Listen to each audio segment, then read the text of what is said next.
राहुल गांधी तो 2024 में पार्लियामेंट में भी कहते थे, पार्लियामेंट इलेक्शन के दौरान भी कहते थे हमारी सरकार बनने वाली है। जो समर्थन देगा उसका स्वागत है, बहुत बहुत स्वागत है उनका। वो भी पार्टी के नुमाइंदे, अलग अलग पार्टी के नुमाइंदे या इंडिपेंडेंट जो भी लोग इस चुनावी मैदान में हैं, आपके माध्यम से उन सबको मेरी तरफ से मुबारक। पैरामीटर्स हैं वो सब इंडस्ट्रियल वालों को फॉलो करने पड़ेंगे। एक खड पड़ती है वो सिर्फ कुंबरी में, बाकी आप उठा के बताइए, मेरे को गिन के बताइए कि कौन सा गांव, कौन सा रोड कनेक्टेड नहीं है। कहीं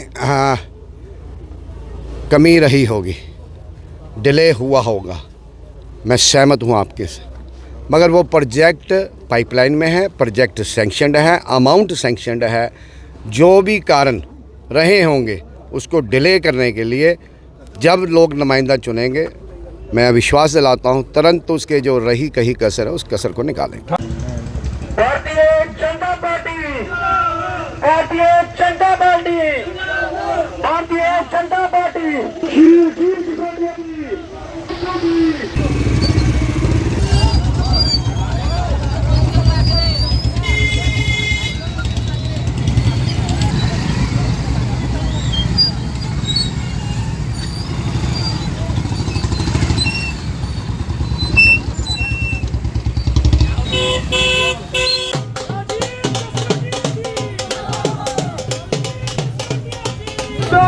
नरेंद्र भाई नरेंद्र भाई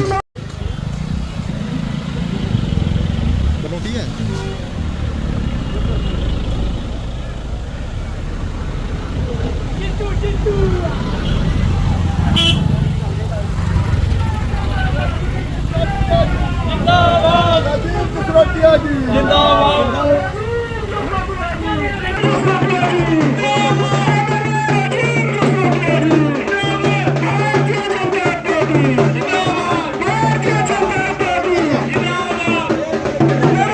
जसरोटिया साहब, आज आपने घाटी का दौरा किया। सबसे पहला सवाल तो ये रहेगा कि घाटी के कुछ लोगों का कहना है, आपसे कोई शिकायत नहीं होने पर उनका कहना है कि यहाँ पर इंडस्ट्रीज काफ़ी लग रही है परंतु लोकल लोगों को बिल्कुल भी रोजगार जो है वो नहीं दिया जा रहा है।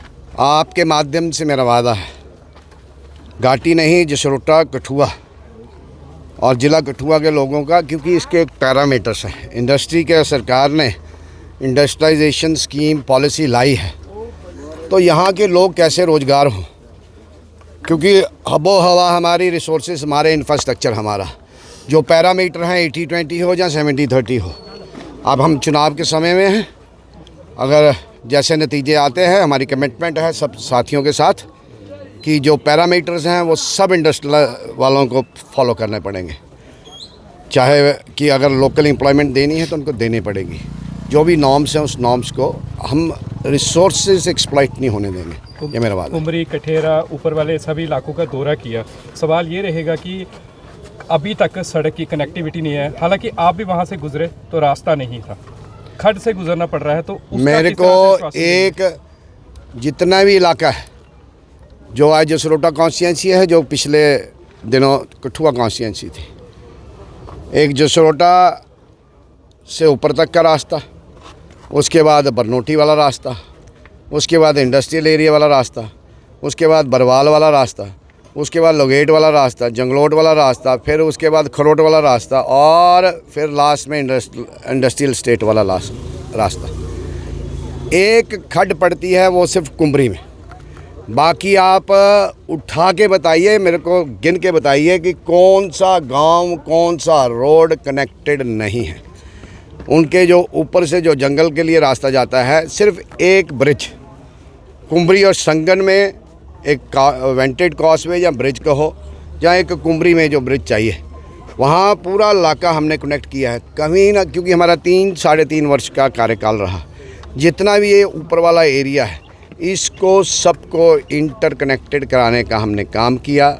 जहाँ सड़क नहीं थी वहाँ सड़क दी, जहाँ ब्लैक टॉपिंग नहीं थी वहाँ ब्लैक टॉपिंग की, जहाँ वाइडनिंग करनी थी वहाँ वाइडनिंग की। जो शेष काम बचे हैं उसको टेकअप करें। बहुजन समाज पार्टी की 2 लिस्टें आउट हुई है दूसरे और तीसरे चरण की। जसरोटा विधानसभा क्षेत्र से भी उतारा गया है नुमाइंदा। लोग ये कहते हैं कि बहुजन समाज पार्टी का वोट कहीं भी नहीं जाता है, तो कितने वोट जो है एससी के भाजपा को पड़ेंगे?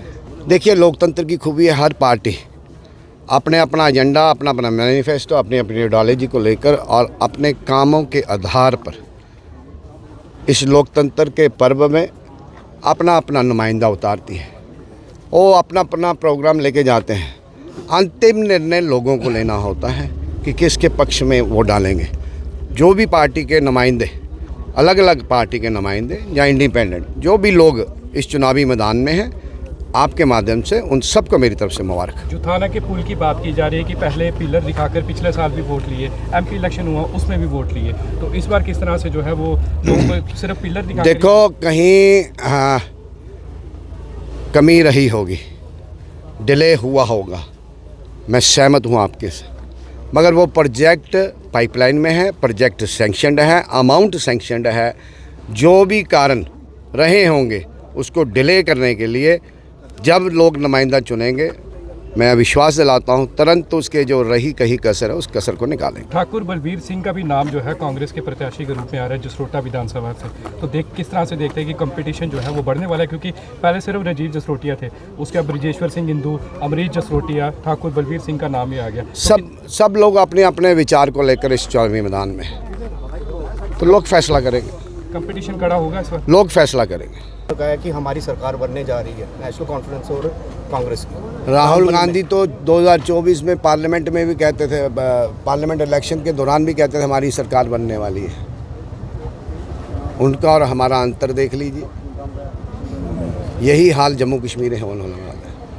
आपके माध्यम से जम्मू सूबा और कश्मीर सूबा जो नव हम देख रहे हैं, जो नव्स हमने टटोलने का काम किया है और जो अलग अलग सोर्सेज से जो फीडबैक आने जा रहा है, बिल्कुल साफ और स्पष्ट है कि जम्मू कश्मीर में भारतीय जनता पार्टी और जम्मू का मुख्यमंत्री बनेगा। आखिरी सवाल रह गए थे हमसे कि आज़ाद उम्मीदवार भी कुछ सूत्र बता रहे हैं कि आपके साथ जो है वो मिलकर जो है आपका समर्थन करने आ रहे हैं। जो समर्थन देगा उसका स्वागत है, और मैं कोई यही उम्मीद करता हूँ कि ये लड़ाई देश के निर्माण को, देश की अखंडता, एकता के लिए लड़ाई है, राष्ट्रभक्त और राष्ट्र विरोधी ताकतों के बीच में लड़ाई है।